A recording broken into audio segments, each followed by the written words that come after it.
გამოშვების ბოლოს ისევ ახალი ამბები საქართველოდან. საქართველოს ლატარის კომპანიამ გამარჯვებული ზუგდიდის მკვიდრი ბესო ბულია გამოავლინა და მას 105,525 ლარის ოდენობის თანხა პირადად გადასცა. გამარჯვებულს ჩეკი კომპანიის აღმასრულებელმა დირექტორმა ავთანდილ წერეთელმა ჩაუტანა. 2019 წლის 29 დეკემბრის შემდეგ საქართველოს ლატარის კომპანიის მიერ გათამაშებული სოლიდური თანხის ეს უკვე მესამე შემთხვევაა.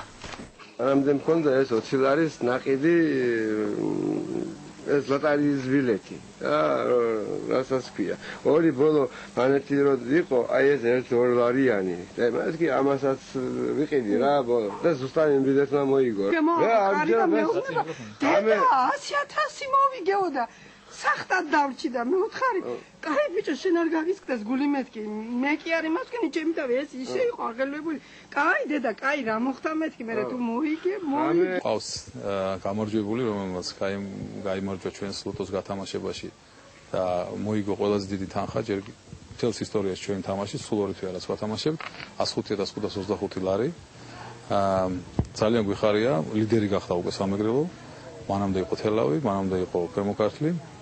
და ძალიან გვაინტერესებს იქნება შემდეგი